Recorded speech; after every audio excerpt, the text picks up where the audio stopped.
નમસ્કાર મિત્રો, સ્વાગત છે તમારું અમારી YouTube channel Gujarat jobs and ન્યૂઝમાં.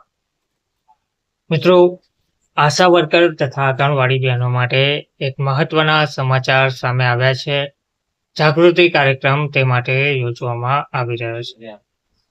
આશા વર્કર બહેનો માટે PCNPNDT એક્ટ અંતર્ગત જાગૃતિ કાર્યક્રમ યોજાયો છે.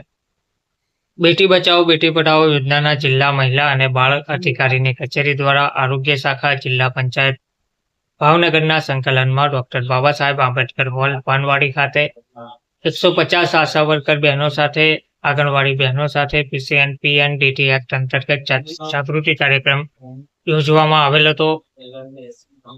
જિલ્લા મહિલા અને બાળ અધિકારીની કચેરી દ્વારા આરોગ્ય વિભાગના સંકલનમાં ગ્રામ્ય તાલુકાના 150 આશા વર્કર બહેનો સાથે બેટી બચાવો બેટી પઢાઓ યોજના અંતર્ગત PCNPNDT એક્ટ અંગે જાગૃતિ કાર્યક્રમ યોજવામાં આવેલ હતો, જેમાં મુખ્ય જિલ્લા આરોગ્ય અધિકારી doctor Chandramani Kumar, taluka health officer doctor Jitubhai Parmar, medical officer doctor Dhavalbhai Dave, mission coordinator Sanjaybhai Ghatretiya, gender specialist Hiteshbhai Dhoriya, આરોગ્ય શાખાના અન્ય સ્ટાફ અને આશા વર્કર, આંગણવાડી બહેનો તથા PBSC કાઉન્સેલર રીનાબેન વાઘેલા અને OSC કેન્દ્ર સંચાલક શુભાબેન મકવાણા ઉપસ્થિત રહ્યા હતા.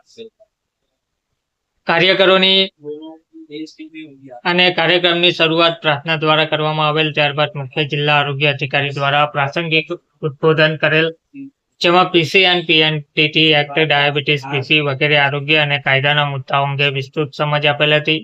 Medical officer doctor Dhaval Dave દ્વારા PCNPNDT એક્ટ અંગે વિડીયો ક્લિપ અને PPTના માધ્યમ દ્વારા કાયદાની વ્યાખ્યા, જોગવાઈ, ગુના અને દંડ વગેરે મુદ્દાઓ અંગે વિસ્તૃત સમજ આપવામાં આવેલ તથા DHEWના મિશન કોઓર્ડિનેટર દ્વારા બેટી બચાવો બેટી પઢાઓ યોજના અંતર્ગત વાલી દીકરી યોજના અને અન્ય મહિલાલક્ષી યોજના અંગે માહિતી આપેલ હતી. ત્યારબાદ PBSC કાઉન્સેલર દ્વારા police station base support centre અંગે અને 181 એપ્લિકેશન અંગે સમજ આપેલ હતી. ત્યારબાદ OSC સેન્ટરના કેન્દ્ર સંચાલક દ્વારા સેન્ટર અંગેની કામગીરી અને નારી સંરક્ષણ ગૃહ અંગે માહિતી આપવામાં આવેલ હતી. ધન્યવાદ.